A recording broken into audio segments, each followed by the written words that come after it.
We've all seen the impact of COVID-19. We all knew this was going to be a tough time. That's no comfort if you're out of a job, if you're having difficulty making ends meet. COVID-19 is creating, of course, a stark economic picture for this country. More than 1 million Canadians lost their job just last month. More than 5 million have applied for the CERB, and the impact obviously far from over. How sustainable is this new reality? It's Thursday, and I'm here with At Issue. Chantal Hébert is in Montreal, Andrew Coyne is in Toronto, and Althea Raj is in Ottawa, all working remotely from their homes. And this is the only way I know it's Thursday, I have to be honest with you. Okay, the Prime Minister talked today most bluntly about some of these timelines, talking about a new normal. How long can a new normal exist in terms of trying to sustain the economy and a strong economy? Andrew, maybe I'll start with you this week. Well, if you mean this level of lockdown, is not sustainable for very long. What we saw today in terms of the unemployment numbers is just the tip of the iceberg. That was a part of March. The April numbers are going to be much worse.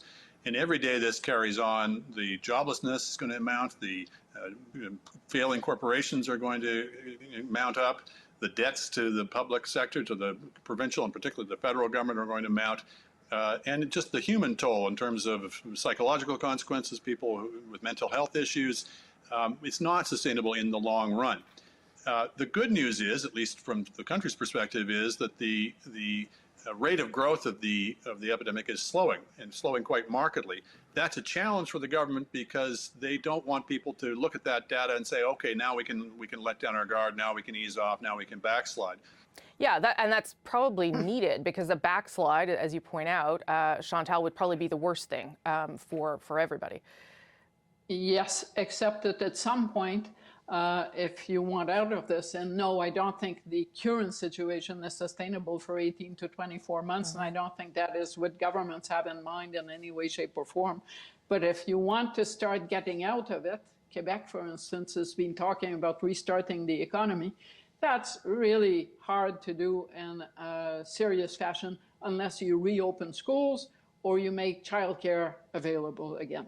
And once you say that, I was listening to Premier Legault talking about maintaining the 2-meter distance. Well, there's one place, as you know and I know, where 2 meters distance is not going to be maintained. That's a classroom.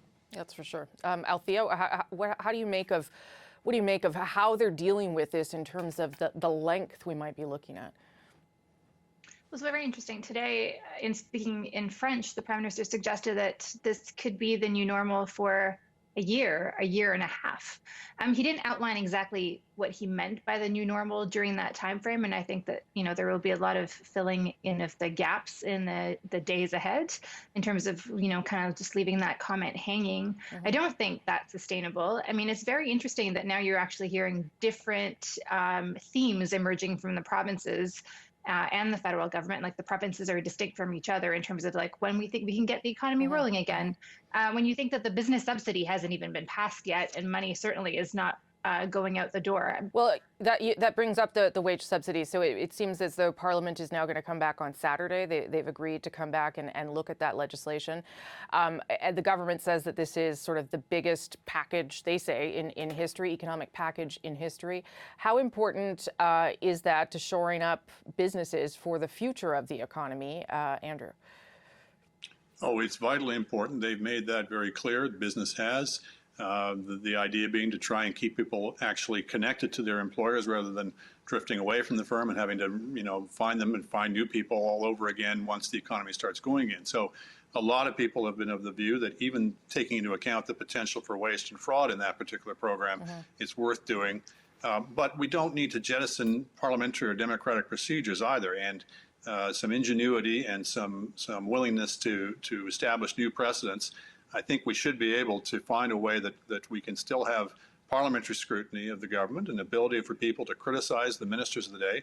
I mean, it's not only the procedures that we have to keep intact, we have to also keep intact the idea that it's legitimate to criticize people in authority, even in the middle of a crisis. And you get some people saying, oh, rally around the flag, any kind of criticism is off base. That's not true. Yes, go ahead, Chantal, yeah. Although I believe that the more vigorous discussion about the way forward, because there will have to be a vigorous discussion about the way forward, is not being preempted by having Parliament sit for a day at this point. The other issue about ingenuity is I believe that, yes, Parliament should have some form of life, but I don't believe that it should be restricted to people who can drive to Parliament Hill. I will say the government is again sending a plane to pick up a few Conservatives, including Andrew Scheer. But obviously, it's not going to, fly across the country to get a good representation. And it's a little strange that this idea of a virtual parliament or some version of that doesn't seem to be the most welcome idea, Althea. I mean, it's a little bit odd. I think, I have a point of view on this. It's a bit contrarian to what I would normally argue, but I don't think the opposition is being stifled. I mean, we have the Prime Minister having a 45-minute press conference every day. Cabinet Minister is having another press conference for about an hour. We have the leader of the official opposition. Whenever he speaks, it is covered by the media. It is on national television. I listened to two House of Commons committee meetings for hours today. I'm not saying that there is not a time for a question period, but whether that should really be a negotiation tactic for getting money out the door, when perhaps what the opposition parties should be focused more on is the content of the legislation. Last point. We should be having a discussion about policy rather than having a discussion about politics. I don't think anybody outside of Ottawa really cares about politics at this point. Last point to Andrew. Well, I would say part of democratic accountability is politics, is the theater of Parliament. Now, maybe we can't have them physically present. Maybe it has to be done virtually. But that's what concentrates public attention. That's why Parliament was invented. We don't just have news conferences and dueling news conferences. We actually have them meeting each other, whether virtually or physically, in a way that the public can pay attention to and be drawn into. One more point to Chantal, because I can see she wants to say something. Well, I'm not convinced that message that Andrew is communicating is the way the public perceives it. To many Canadians, this is more about games than it is about what it really needs to be done. So whether it would draw the public's attention to that debate at this particular juncture, in that way, with the government sharing its bills with the opposition and actually putting in opposition ideas in the bill, I'm not convinced that the theater at this point would be well attended. As bored as we may be. All right, got to leave it there. Thank you all for dialing in from your homes. Before we go, of course, be sure to subscribe to At Issue, the podcast. We do this, and there's always some extra content there, too. This week, we'll talk a little bit about those national projections and how important those numbers are to Canadians. Look for it on any major podcast app and our website, cbcnews.ca/thenational.